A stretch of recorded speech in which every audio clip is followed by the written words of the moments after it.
offer my gratitude for being here on the community. It's my honor to be invited here to give this presentation. And on the lands, I don't have to say ancestral lands, still the lands of the Pipash and the Autumn people. Thank you. So Leland introduced me, and yeah, I have been with the City of Phoenix for about almost 13 years, working at a Sudovaki museum.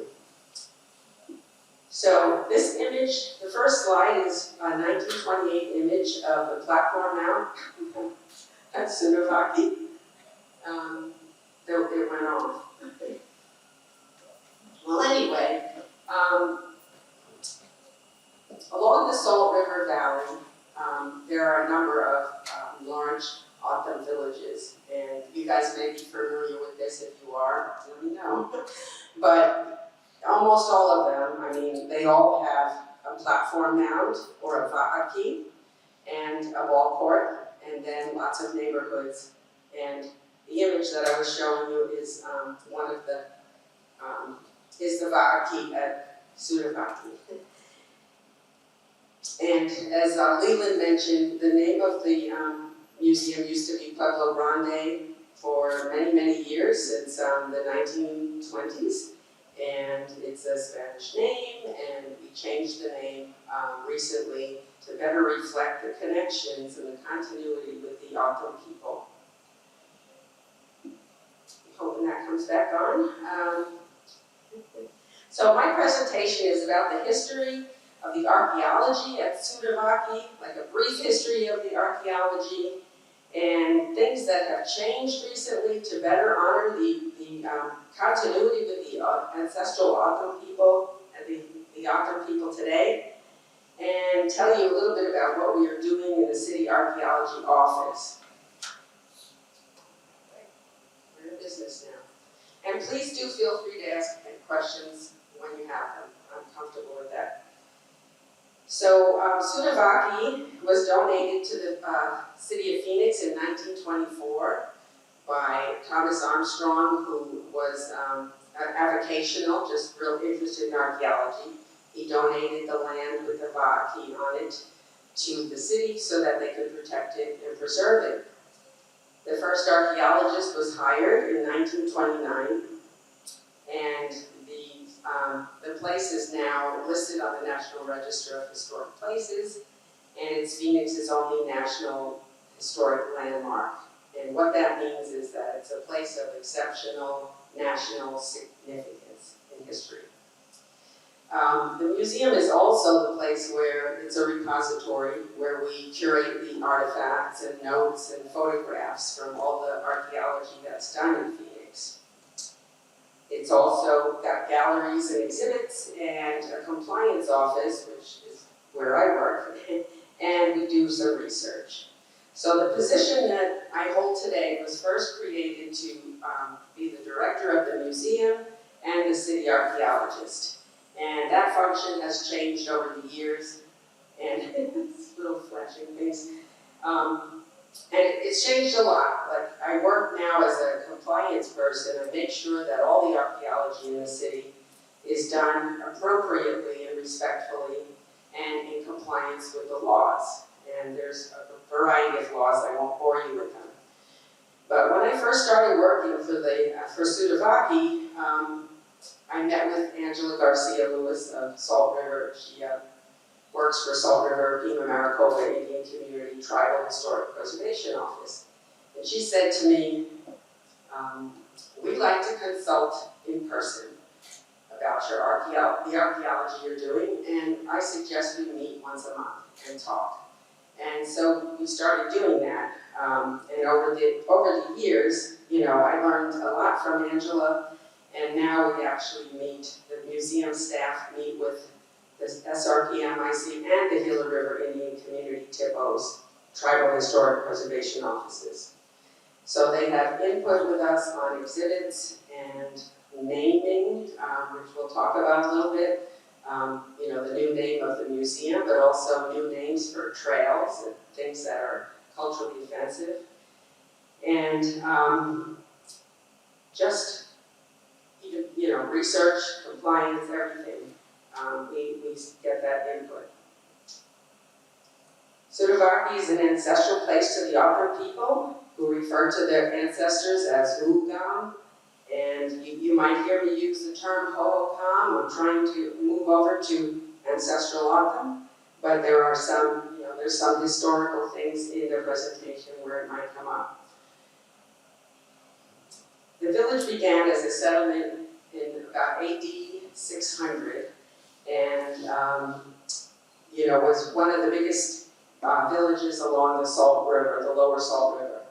And this is a recent drone image of the museum, of the grounds and the Va'aki. You can see the surrounding compound wall and the northwest compound.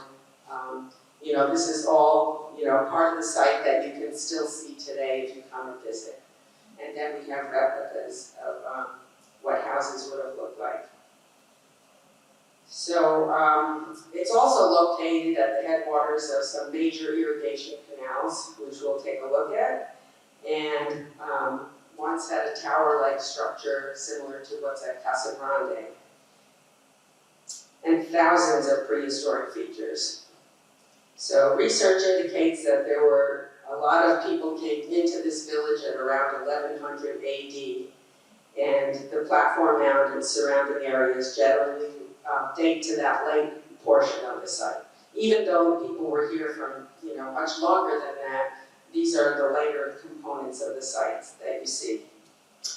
Excavations started being conducted at Sudovaki in 1901 and continued through to the present.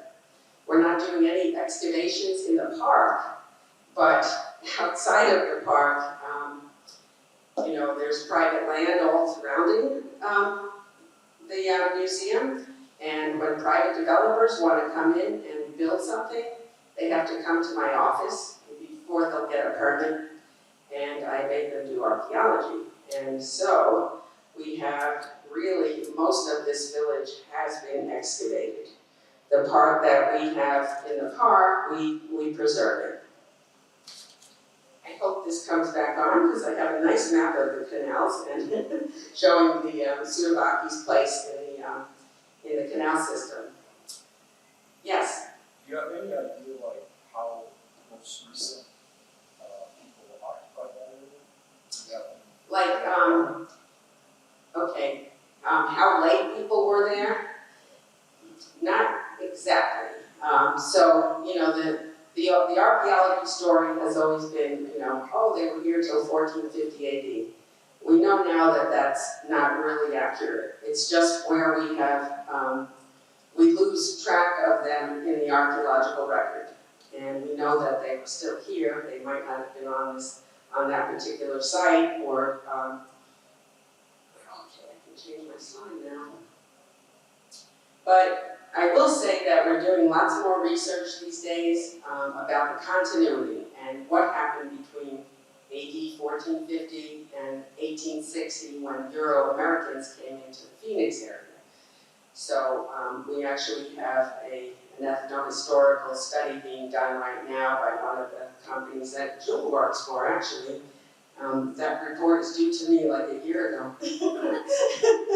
But anyway, it will talk about the continuity between, that time period and what we know about it and how we know that there is continuity. So you see the red polygon up there is Sudovaki, and it's at the headwaters of these major canals. We call it Canal System 2, the part that's on the north side of the river there. So what you see is also, the green shapes are also large village sites. Does this surprise anyone? I think this is pretty, it's pretty astounding. And when you think about it, the amount of canal irrigation that was going on here during prehistory was, just remarkable. These guys built these canals, and some of them are pretty huge. I mean, as the size of some of the modern canals.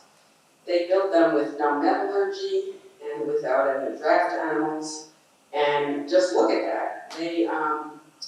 It's unrivaled in North America, this amount of canal irrigation by a prehistoric society.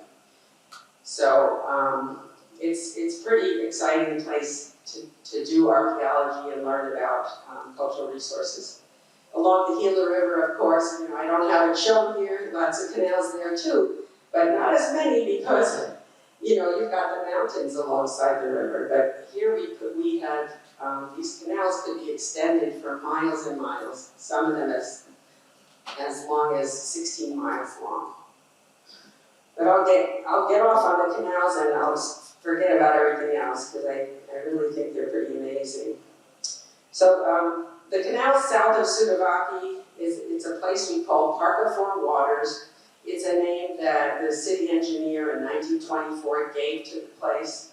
The city engineer was so impressed by these canals, and he said, these guys, they did everything the way we would do it today, but without the advantage of survey implements and shovels, shovels and picks and things like that. So Omar Turney convinced the city to purchase that land and add it to the park, and it's part of the, it's protected now. You can actually come and see the canals during, we do public tours like the last Friday of the month, from October through April when it's not too hot. Okay, next slide. So, on to the history of archaeology here. Adolf Vandelier with the Archaeological Institute of America in the 1800s, he came here as part of a big study where he was looking at over 400 different archaeological sites. And he did this drawing and this watercolor, which is, you might have seen this before, it's pretty popular, and it's pretty accurate to what he saw and the dimensions, which I will read to you. He mapped platform mounds, compounds, trash mounds, and he kept a diary and sketches. And so, because I'm very bad with numbers, platform mound at its highest point is 25 to 30 feet in height. It was surrounded by a compound wall that was 6 to 7 feet high and 3 feet wide. It is 290 feet long by 160 feet wide. So Vandelier did some work here, or there, rather. And the way archaeology was done historically, the records that he made, he kept, and the drawings and things like that, they did not go back to our museum. They went to the Vatican in Rome and University of New Mexico. It kind of had more to do with permitting and who was sponsoring the work. And so my predecessor, Todd Bostwick, had to try to acquire these things from these other repositories, or at least get copies of them, so he could learn about the site.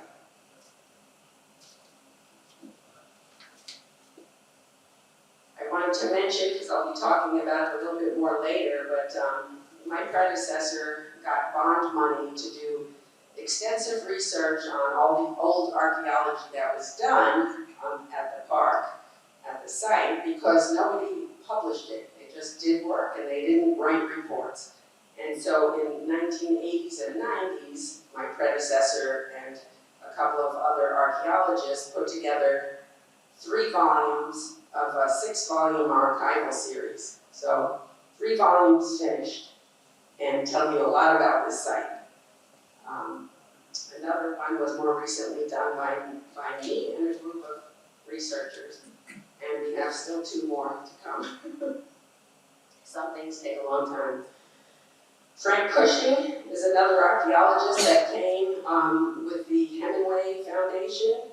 He was a Zuni ethnographer, and he was convinced that there was a relationship between the Zuni and Sudovaki. And he identified what he called the big house, like a Casa Grande type structure. He made this illustration, and he and his wife noticed these illustrations inside of the big house. Whether those illustrations were prehistoric or not, I guess we don't really know for sure.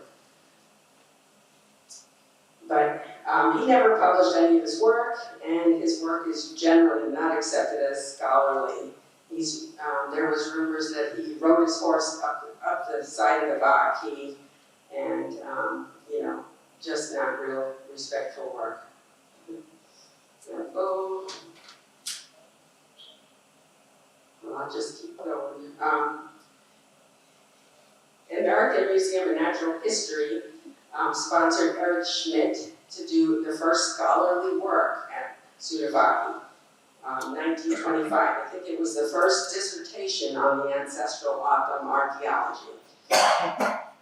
He did an excavation of one of the trash mounds and digging about a 3-meter deep unit. 3 meters is pretty deep. And he looked at the stratigraphy and, kind of the ceramic types and did a ceramic chronology that we still recognize today. Sorry, you can't see the picture now. Oh, wait. I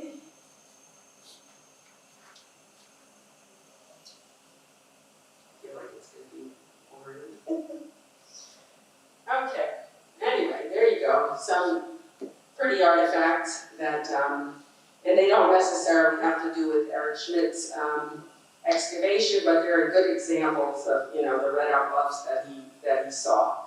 And the excavation there is Schmidt's excavation, and that little boy up in the top there is Frank Midvalsky, his name was, and he changed it later to Frank Midvale.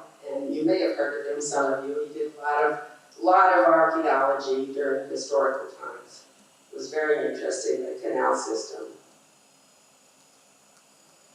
So, looks like I didn't change the name on that slide. I'm really sorry about that. But it was Pueblo Grande at the time. So, in 1929, I mentioned that Odd Halseth was hired, and he was the director and archaeologist for the city. And his work was kind of different, and this gives you an idea of how things have really changed. He was the archaeologist for 31 years at Phoenix, and he was all about doing excavations and getting artifacts and objects that could be displayed to create the museum and, get people interested in coming to the museum. So his work was not the way we would do it today, put it that way. He even actually sold some artifacts from Sudovaki, and the tribes and our curator are still trying to get those artifacts back.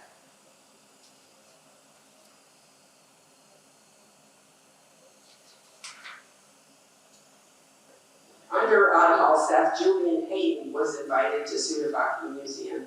Julian Hayden is the handsome man up there in the corner. He did a lot of archaeology, but he was actually an artist, and Halseth invited him to come and live at Sudovaki and do silver work and sell jewelry. And so he lived on the site for a while with his wife, and he noticed the archaeology that was being done, and he was horrified because people weren't taking notes or taking pictures, or they just were kind of looting, basically.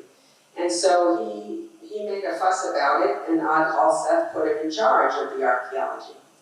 And we're lucky about that. He only worked there for a couple of years before his relationship with Halseth went sour, because Halseth was a hard person to work for. But he's the reason that we have these volumes, because he took such detailed notes and beautiful maps, and he did the archaeology in the way that it could be published. But he didn't have time to publish it because he and Halseth had a falling out.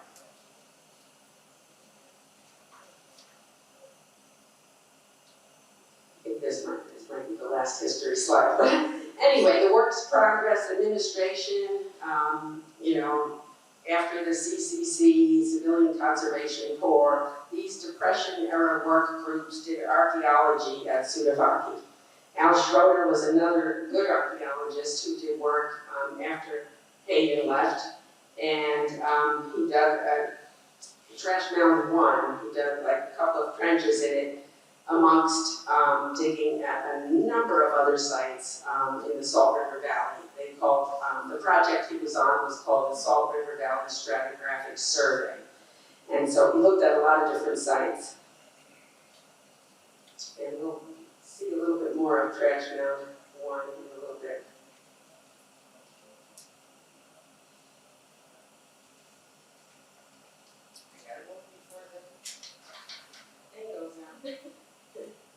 But what have we done lately? So, yeah, moving on to, 2019 to up until now.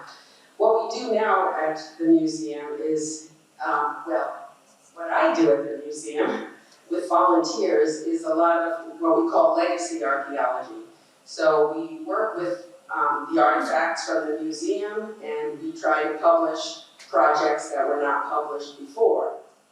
And also we do things like stabilize the mound, the vaki, and fill in holes of erosion and things like that, and try to take good care of the place and document everything that's been done there. One of my volunteers is over here, Steve.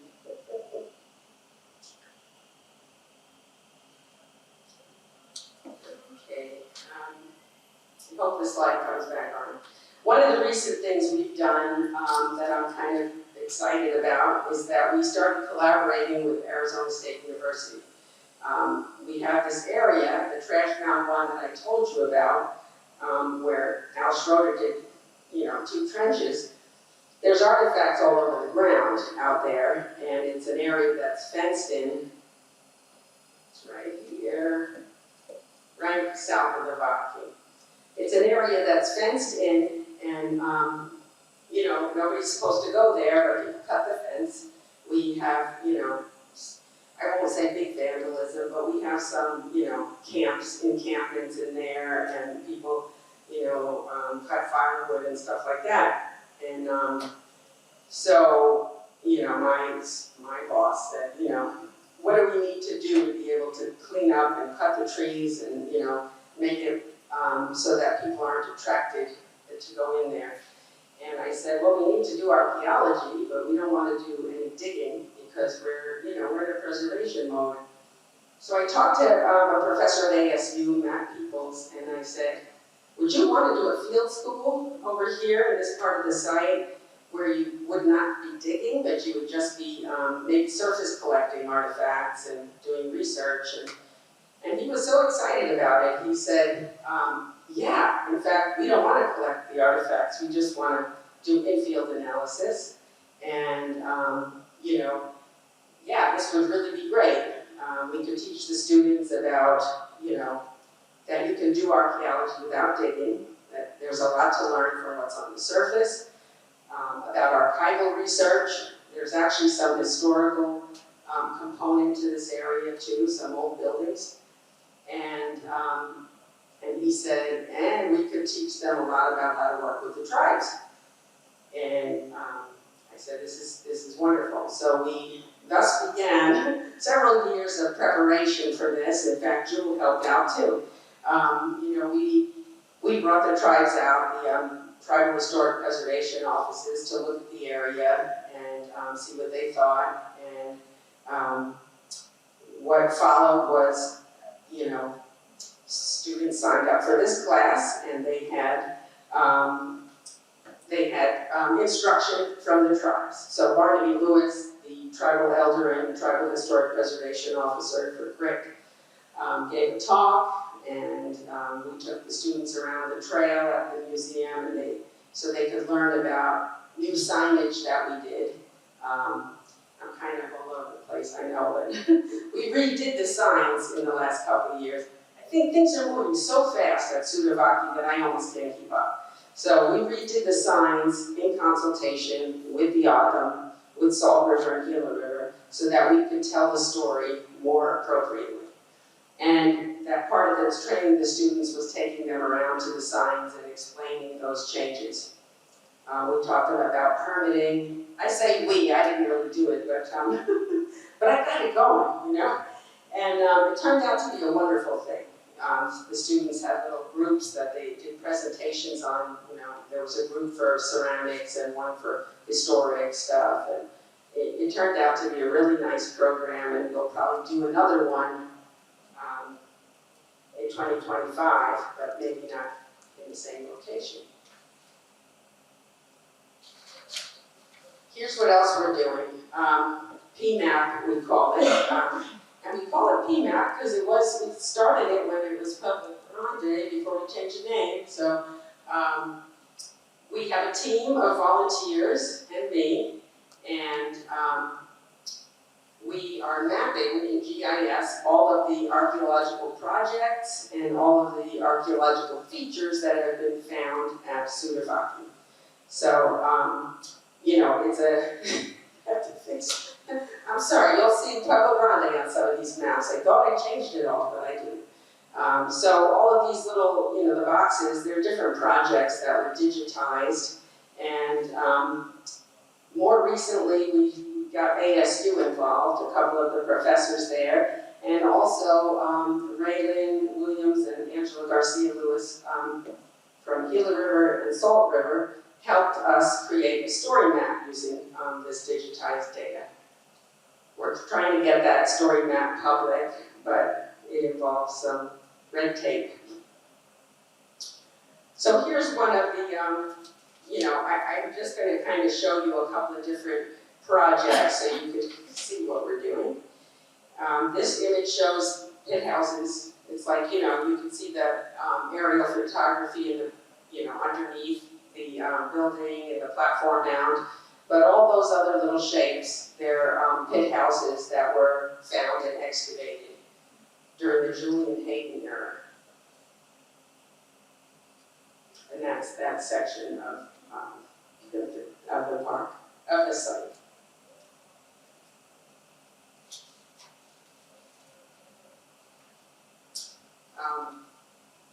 Please do ask questions if you have them, when you have them.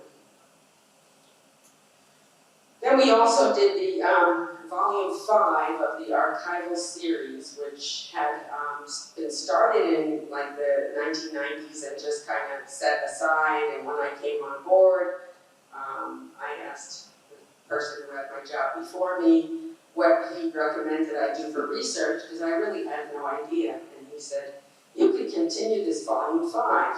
Well, it took about 5 years to do this thing. It was special studies about the artifacts found at Sudavaki. So I got together with Todd and a number of other professional archaeologists, and we produced this in 2020. Let me read you some of the highlights from it. So Dr. Mark Chenault found that some of the artifacts on the platform mounds, such as clay and stone effigies, censers, and pallets, hinted at maybe ceremonial ceremonies. Sorry. So, you know, more clay and stone effigies and censers and pallets, you know, around the mound, on top of the mound, or close to the mound. Studies of the pottery found that there's wide-ranging interaction with different cultures, you know, all over the place. See, in the graphic over there, there's, you know, Tucson whitewares and the Cibola whitewares, and yes? So you mentioned that you find pieces. Do you keep it there, or do you send it back to the tribes or ASU, or where do those pieces go that you find? It's a really good question. So typically on an archaeological project that, you know, a company is doing, like your Gila River Management Program, you know, does that kind of work here. They get a permit from the State Museum, and the permit says that the artifacts have to go to a repository, to a museum, and they usually come to our museum.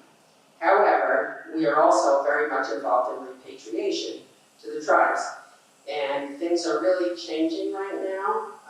We have a big project in Phoenix where the the tribes voiced their opinion about a lot of the objects. They said these are important sacred objects, and we want them to be repatriated.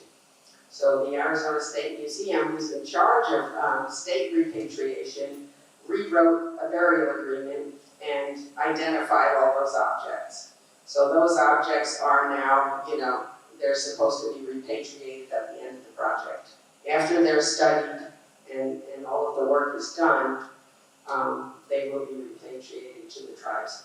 And the work that I'm doing and talking about, we're not even, these are objects that are already at the museum.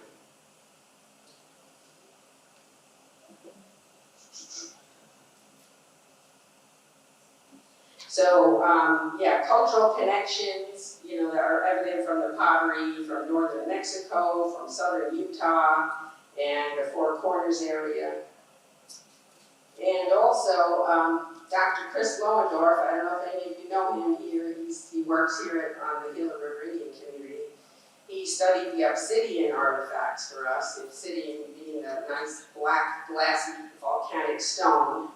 And he found that, I'm sorry, that the obsidian was collected or traded from northern and southwest Arizona, northern Mexico, and western Mexico. This pattern is consistent with the, other sites from southern Arizona that show, that they favored certain sources for obsidian, and those sources changed over the years. With an increase in the use of a certain type of obsidian located further away in later years. So what does that mean? That it's interesting because, they were able to get obsidian from someplace close by, and then they had to go further later in time. And it makes you think, why? What happened? Maybe some social conflict or something like that.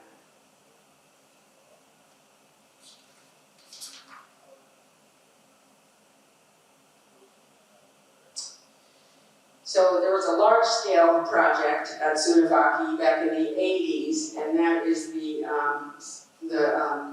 freeway, the State Route 143. You see that long strip that cuts right through Sudovaki. And it was a federally funded highway project, and so lots of archaeology was done. And I'm going to give you just a little sneak peek at some of it because there was so much. So there were 14 neighborhoods, basically. We call them habitation groups, but they're basically neighborhoods. And there were pit houses and adobe compounds. And if you look at that image there, it looks so messy because they were building on top of, pit houses and then adobe compounds on top. This represents, a couple hundred years of occupation in one area.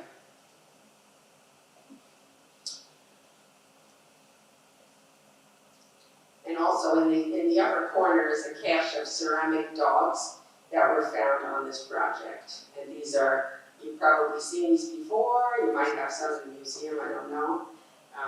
But they are, somewhat common at Hoboken or ancestral office sites.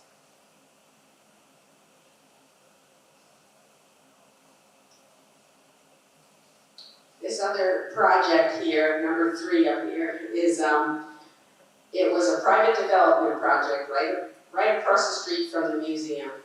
And these private developers, this was it started in the 90s, this project, and the only requirement they had was to excavate the burials. And the company that did the work decided they wanted to do responsible archaeology, and they did excavation of all the features, like the houses and things like that, as well. However, they did not get paid for that work, only for digging the burials. And so they did not publish their results. And that's something that my team of volunteers, that's something that we're doing right now. And I have to give kudos to Doug Mitchell. He's our research associate. He's a volunteer, and he has spearheaded so many of these projects. He worked on this one, looking through the notes, typing up, handwritten lists. 5 years it took him, and we just published the first volume of a 2-volume set. And this is just to give you an idea, we get all this data. Sorry, I showed you this slide, and this shows some of the archaeological excavation units in this project. And then the next slide shows you what was found. So these are little clusters, again, of habitation areas and cemeteries. And we needed these maps to be able to publish the report. Nearly 2,000 archaeological features found in this project. And this part of Sudovaki dates to about AD 1100 to 1450, as far as we know.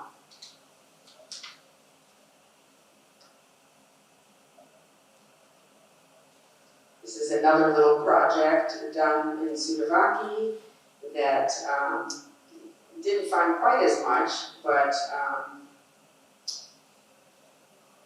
found mortuary features, ornos. You guys know what ornos are? Really big, giant roasting pits. And trash bins. Actually, I think I have a picture of an orno to show you. This appears to be part of the site where not a lot of living was done, but maybe more burying the dead and other activities.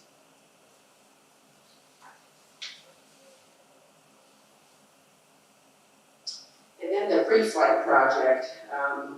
I like this one because I was here when it happened. And this is right on the edge of Sudovaki. You see the site boundary right there, right along the street.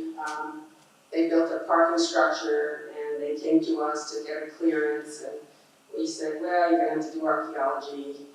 And they said, oh, but it's all disturbed, it's all developed. Well, guess again.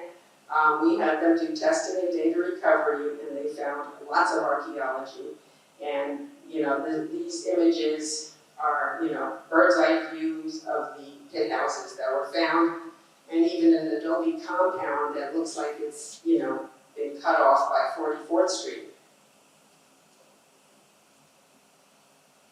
So I'll read to you what they found.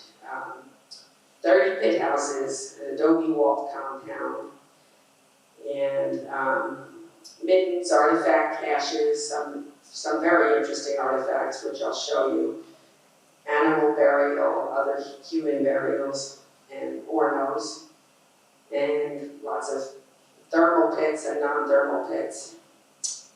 Mostly dating between AD 700 and 1100, with then some later component.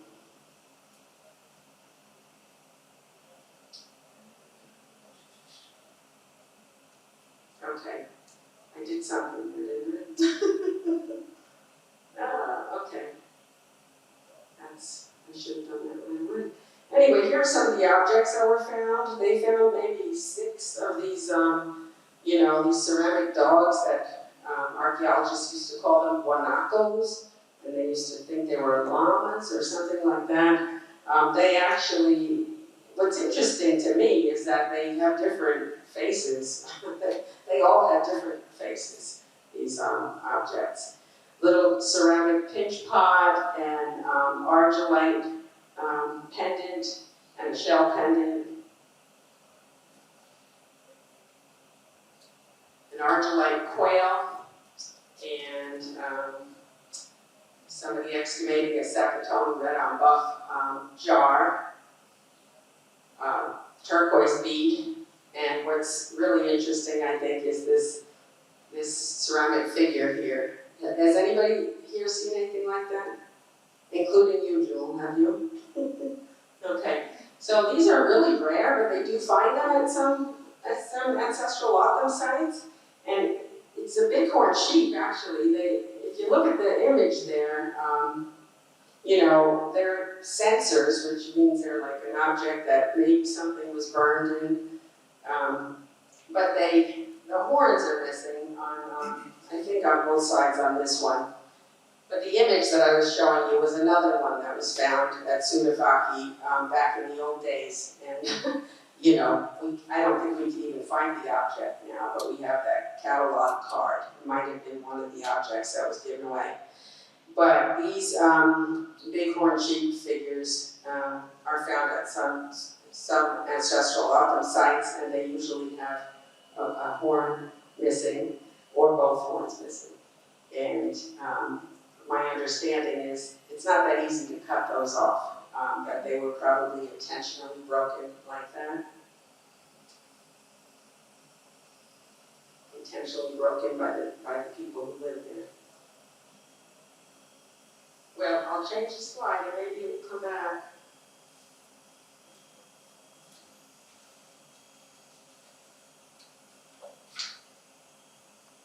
Okay. Another project, the Encore Apartments. This is at the side of, the edge of the site in an area that, again, heavily disturbed. And so the archaeology, most of it was destroyed already before the archaeologists got in there and did their work. The top layer had been pretty well disturbed. But they did find archaeology in like you can see in the map. They found human burials that had been buried deep, below where the disturbance occurred. And they found a lot of these big ornos. So these are a little hard to, understand when you're looking at just a half of it. So usually archaeologists will dig a half of the orno, and they're these giant roasting pits that are lined with this really thick black rind. They usually occur in certain parts of the site where maybe there was some feasting or activities that were being performed. And they roasted agave and other cactus in those pits. And that just shows you the map. Another cool thing that we're doing right now, working with Chris Lohendorf and Doug Mitchell, the research associate I mentioned, and Barnaby Lewis. And we are rewriting a popular report on the site. So this Desert Farms at the river's edge was written by my predecessor, and it's kind of just like a nice short book about the site that many visitors come and buy. They want to learn. But it's dated. It has information that really needed to be updated and refreshed, and we wanted to include the tribal perspective. So we're rewriting that, and Barnaby is one of the authors. Barnaby gives information to Chris Lohendorf, and he's our senior writer for this. So this one will be more appropriate. It will tell, it won't say things like this old book says, oh, what happened to the Hobocon? They just mysteriously disappeared. Nothing like that anymore. The terminology will be different, and this is the big emphasis with this is that it will tell about the continuity between the people who used to live at this site and the people who are still here. And here's one of the images from, I don't know, you guys might have seen this before, the artist Rob Ciaccio. He does a lot of these images and uses people that actually work at the Gila River Indian Community Cultural Resource Management Program. He puts them into the images, which I think is really cool.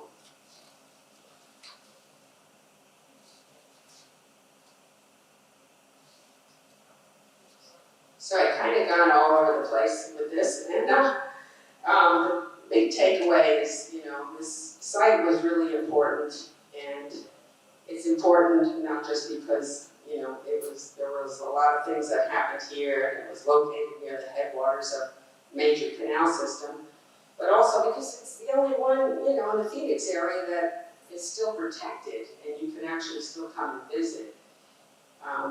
Think of how many of these Wahaki were once along the Salt River, and they're gone.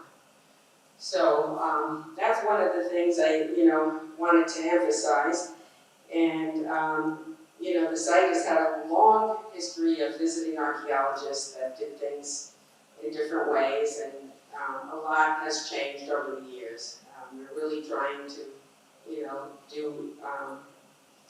do a good job of preserving and working with the tribal communities to tell the story that they want to be told. So that's all I have. I open it up for questions. Yes. So when you give a permit, how long do they have? Because I remember like in the news a year or two ago, somebody was building some apartments or something. Yeah, in Phoenix, yeah. and I don't remember whatever the outcome was with that, but I know that I do. Salt River. Yeah, I think she was. Somebody from Salt River. I do. Was involved. Yeah, so that was a big, it's still going on, this project, okay, because there's like maybe 5 different parts of the city that are being redeveloped with HUD money. So they're affordable housing and, they're revitalizing these neighborhoods. And so the one that was done a couple of years ago was the biggest parcel, and it got a lot of attention. But yes, those archaeologists, they have a permit. The permit is, for the life of the project, and then until the report is done. So when you have a giant project where they're finding like thousands of features and tens of thousands of artifacts, it's years before they finish analyzing the artifacts and getting the samples all, like finding out the dates of the hearths and things like that. And then they'll end up writing multiple volumes on this, because all of these parcels on this project, they're all in the same site, which is kind of a rare thing. It's like, I looked at the project, I'm like, okay guys, here's the site and here's your parcels, they're all in the site. They're not in any other sites, they're all in this one site.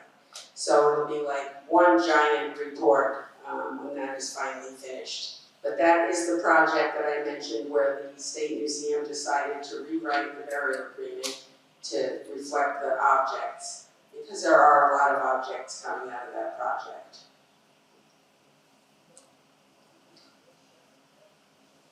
Any more questions? Sure. Where can we get copies of this volumes you're talking about? Oh yeah, thanks for asking that. Yeah, we can sell the volumes at the museum. We have, our generic email. You could just email archaeology@phoenix.gov. Archaeology spelled with 2 A's, not the other weird way. And just request the book. So we have, the new stuff that we have are Volume 5, which was 2020, and Sun America, which was that one excavation that we just published in September of 2023. And then the other volumes, we still have copies of all of them. So if you're interested in any, obtaining any publications, you could write to that address or just call the museum. And the museum store has stuff too. Yes.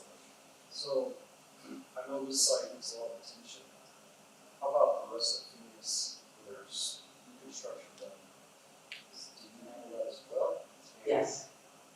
And so, have you found similar stuff to this site that you found in other places in the city? Yeah, that's a really good question. I would say there's a lot of archaeology happening, like over the last 5 years, more than I've seen in my life.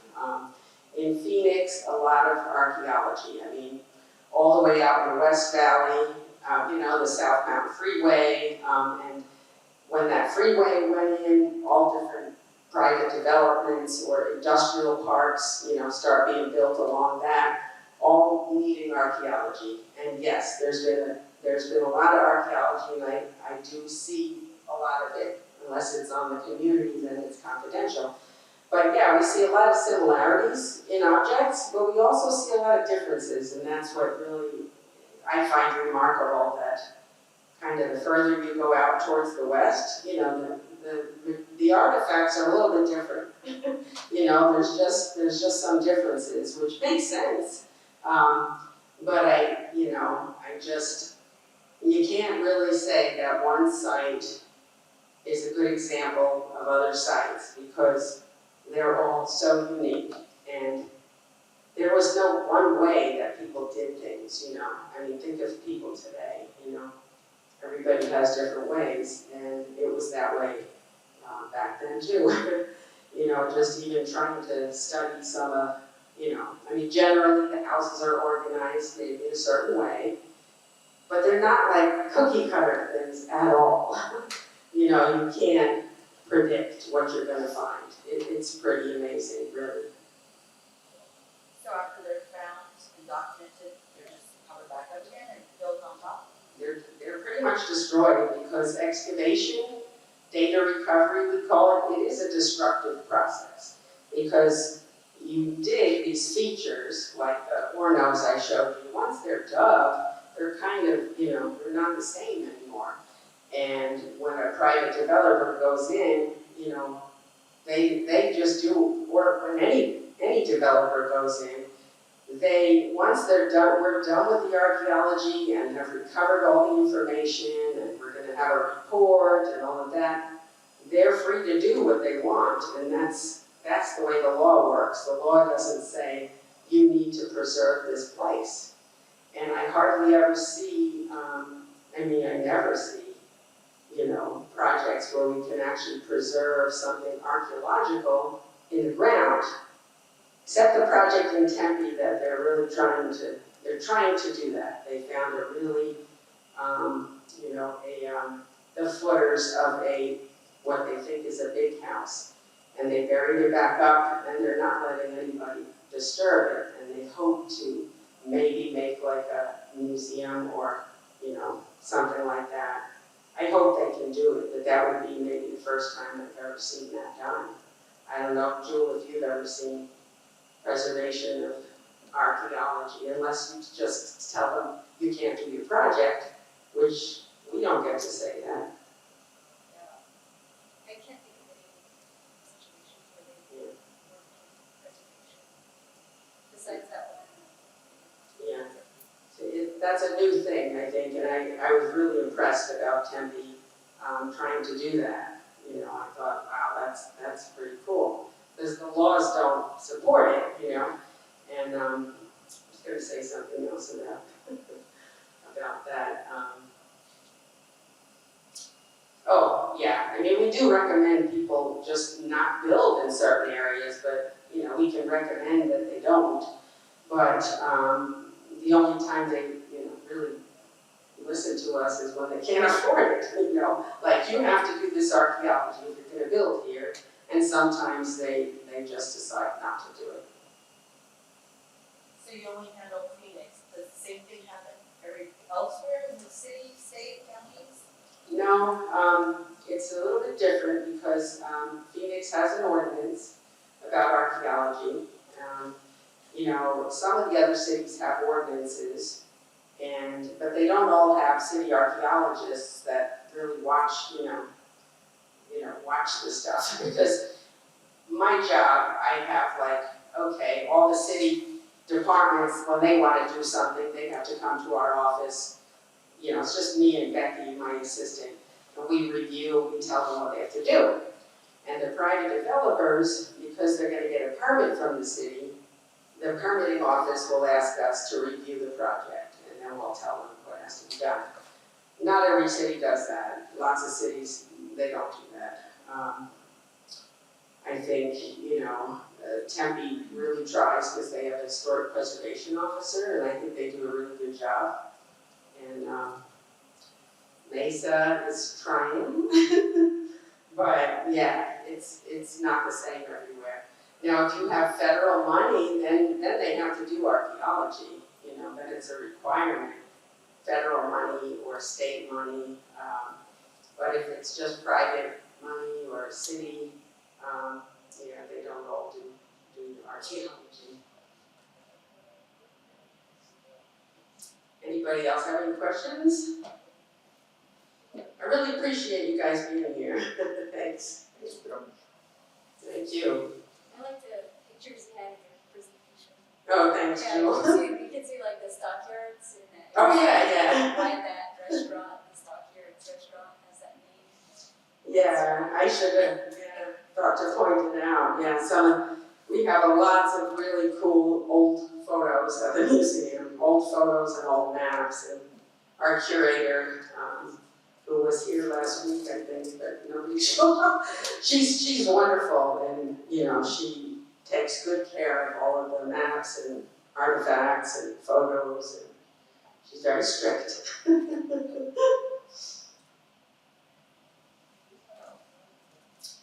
Thanks, Leland. Thank you, Laurene, and thank you guys again for coming, and let's give Laurene a round of applause. Oh,